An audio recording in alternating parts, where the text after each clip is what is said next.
सुखदेव जी के मुख से निकला है, इसलिए एकदम मीठा फल है।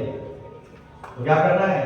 बोले हे रसिकों, हे भावुकों, आकर के इसका रसपान करो।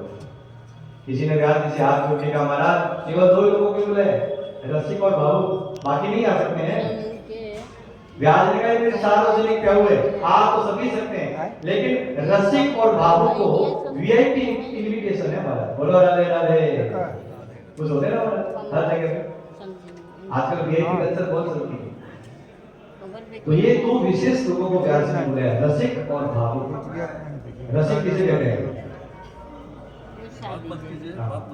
रसिक कहते हैं जो रस को जानने वाले हैं, और भावुक उसे कहते हैं जो भाव को जानने वाले हैं। रसिक लोग जब कथा सुनने के लिए आएंगे तो उस रस में सराबोर हो जाएंगे। भावुक जब लोग कथा सुनने के लिए आएंगे तो केवल भाव पर उनका ध्यान जाएगा, और इस प्रकार से इस कथा का फल मिलेगा। संत यही बोल रहे हैं, भाव का भूखा हूं अर्जुन, भाव ही एक सार है, भाव से मुझको बचे तो भव से बेड़ा पार है। भगवान भाव के भूखे होते हैं, लेकिन आजकल तो भाव बहुत ऊपर नीचे होते हैं। बोलो राधे राधे। और सुबह में वो एनसीडेक्स लगा करके हम लोग बैठ जाते हैं, किसका भाव ऊपर गया, किसका नीचे गया, क्या हुआ। एक उदाहरण से समझिए। एक बार की बात है, एक देहाती गांव का आदमी शहर में आया, अपने परिचित के घर गया, और परिचित के घर गया तो महाराज कुछ खरीदना था। बरसात का मौसम रहा होगा, उसने कहा महाराज छाता खरीद लेते हैं। तो उसके परिचित ने बताया, तो शहर में रहता था, भैया जाना सही, लेकिन ध्यान से खरीदारी करना, यहाँ पे ठग बहुत है। तो क्या करना, कैसे बचे ठगी से? तो बोले दुकानदार जो भाव बताए ना महाराज, उसका आधा तुम बोल देना तो तुम नहीं ठगे जाओगे। अच्छा ठीक है। वो भोला भाला देहाती गांव का पहुंच गया है भोर सुबह में दुकान के बाहर, और जाकर के उसने कहा छाते की दुकान पे, भैया छाता कैसे दिया? अब उसने शटर ऊपर किया था तो पहला ग्राहक था, उसने सोचा आज तो बहुत अच्छा दिन जाएगा, पंडित जी आए हैं, और उसने एक बढ़िया से छाता निकाल के दिया, कहा गुरुजी ये 500 रुपए का बहुत बढ़िया छाता है, एकदम बेस्ट क्वालिटी का, इंपोर्टेड ब्रांडेड। पंडित जी ने देखा, उलट पलट के मारा, बहुत महंगा है। तो अच्छा कौन सा, कोई और दिखाइए?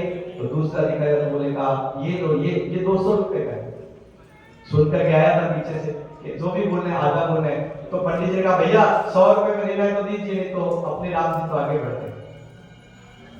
जरा सोचने लगे ये क्या चक्कर है, चलो कोई बात नहीं है। अच्छा आपके लिए पहले ग्राहक को चलो मैं 100 रुपए में दे दो, किसी को बोलना मत।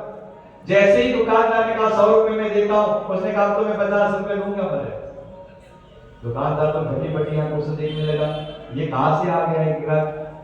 बोले महाराज जी मैंने सुनाया हो। बोले बीकानेर से लाया हो। अच्छा भोकट में दीजिए। बोले भोकट में दो तो एक नहीं 2 ले लो महाराज। कहने का भाव क्या है? भागवत के स्वरूप को बताया।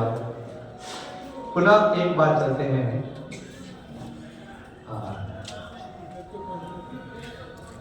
नैमिषारण्य के इस पावन धरा पर संत समुदाय बैठे हैं, चर्चा हो रही है, और आज सौनकादिक मुनियों ने एक साथ 6 प्रश्न पूछे हैं सूत जी महाराज से।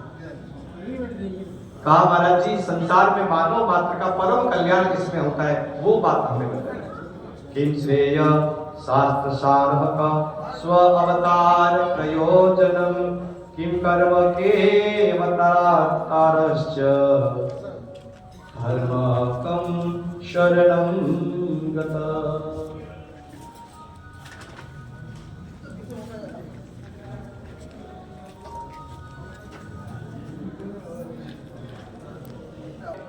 अनंत शास्त्रम बहुलाश्च विद्या, अल्पश्च आयु बहवश्च।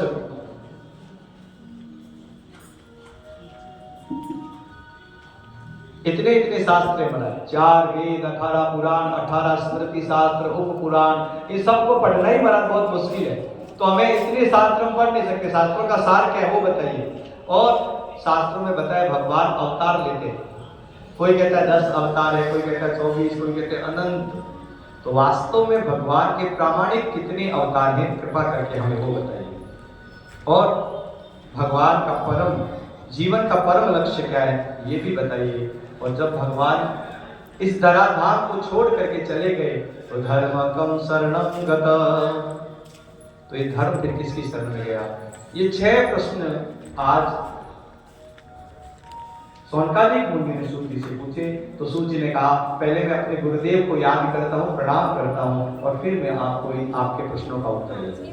2 श्लोकों में गुरु जी को याद किया, 1 श्लोक में भगवान का वंदन किया।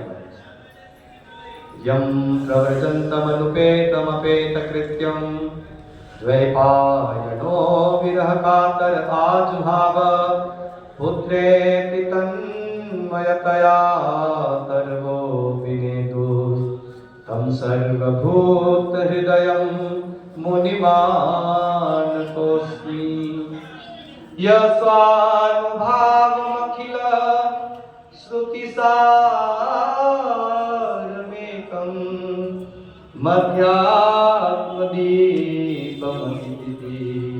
रसतां तमोन्दं संसारिणां करुणया पुराणवीयं तं व्याससूनुमुपया मिगुरो मुनीना मिगुरो मुनीना।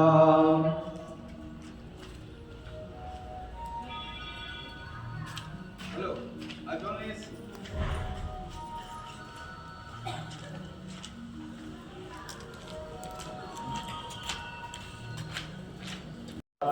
बताया था जिन्होंने प्रकट होने के साथ ही लौकिक और वैदिक कर्म का परित्याग करके जंगल की ओर चले गए, ऐसे अध्यात्म दीप का प्रकाशन करके जीवों का कल्याण करने के लिए सुखदेव जी महाराज ने दिव्य भागवत संहिता का प्रकाशन किया। किसी ने पूछा तो महाराज सुखदेव जी तो निर्गुण ब्रह्म में निवास करने वाले थे, जंगल में रहने वाले थे, तो उन्होंने महाराज जी भागवत कहाँ कैसे और किसके साथ पढ़ा? तो बात उस समय की है।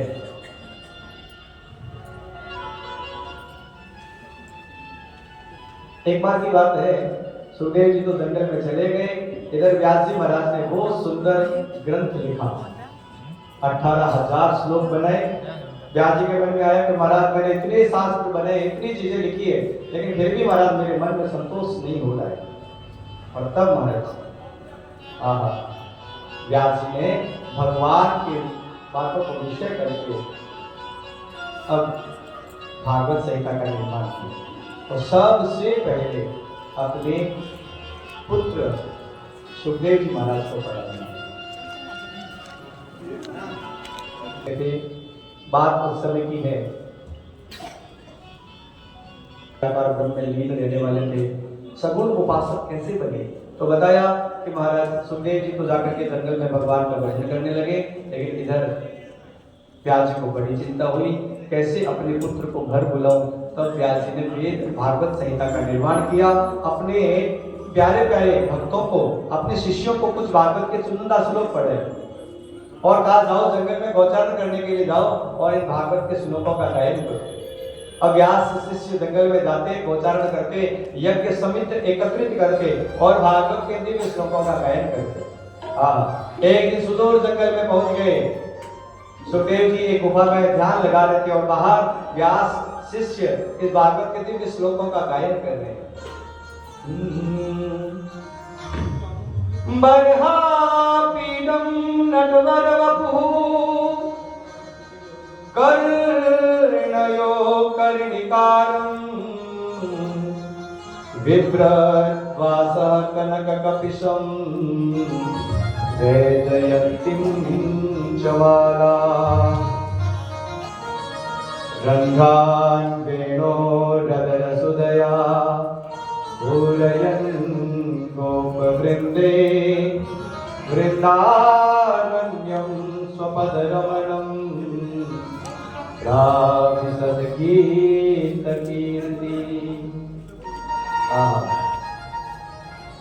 मोर मुकुट को धारण करके वो काला काला मुरली वाला छैल सबीला जब गायों को चराते हुए वृंदावन में प्रवेश करता है। हे सखी, जिसने भगवान के स्वरूप का दर्शन किया वो नेत्र सफल हो गए। भगवान के स्वरूप माधुर्य का परिचय इसमें कराया। बाहर व्यास शिष्य गायन कर रहे हैं और जैसे ही सुखदेव जी ने सुना तो वो काला काला मुरली वाला छैल सबीला आज हृदय में प्रकट हो गया, ध्यान भंग हो गया। अरे उस काले काले मुरली वाले से तो मिलना पड़ेगा, इतना सुंदर। हाँ, लेकिन सोचा सुंदर तो बहुत है, कि स्वभाव का खराब हुआ तो। सुखदेव जी ठहरे योगी, मन को फिर से खींच लिया, फिर से ध्यान लगाने लगे, और अब की बार व्यास शिष्यों ने भगवान के स्वभाव का परिचय दिया। भगवान का स्वभाव कैसा है तो बताया, अहो बकीयम स्तनकालकूटम जिगांसयापा यदप्य साध्वी लेभे गतिं धात्युचितां ततोऽन्यं तं वा दयालुं शरणं व्रजेम, तं वा दयालुं शरणं व्रजेम। अहो आश्चर्यम, अरे बड़े आश्चर्य की बात है, बकासुर की छोटी बहन पूतना पिशाचिनी कन्हैया को मारने के लिए स्तनों पर काल कूट विष लगा करके आई थी, और उस मारने वाले को भी मेरे गोविंद ने तार दिया। बताइए इससे बड़ा दयालु और कौन हो सकता है? बोलो राधे राधे। और जो सुना, आज तो खड़े हो गए सुखदेव जी महाराज, दौड़े दौड़े आए, व्यास शिष्यों से पूछा, हे भैया ये श्लोक तुम कहां से बोल रहे हो? मैंने तो आज तक इसके विषय में नहीं सुना। शिष्यों ने कहा, महाराज ये हमारे गुरुजी ने लिखा है। कौन है आपके गुरुजी? बोले वो तो हमारे पूज्य गुरुदेव है व्यास जी महाराज, वेद व्यास जी महाराज। अच्छा, वो तो हमारे पिताजी है, और पिता की संपत्ति पे पहला हक किसका होता है? पुत्र का। आज सुखदेव जी दौड़े दौड़े आए हैं, व्यास जी महाराज ने सुंदर दिव्य भागवत की रचना की है, 18,000 श्लोक बनाए हैं। कल्प कल्पांत के जो जितने भी देवी देवता हैं उनको याद करके, भगवान की लीलाओं का स्मरण करके आज एक सुंदर संहिता का निर्माण किया। और महाराज व्यास जी लिखते जा रहे हैं, गणेश जी, व्यास जी बोलते जा रहे हैं, गणेश जी लिखते जा रहे हैं, और भगवान की इस दिव्य रचना का निर्माण हुआ, और सबसे पहले सुखदेव जी को पढ़ाया।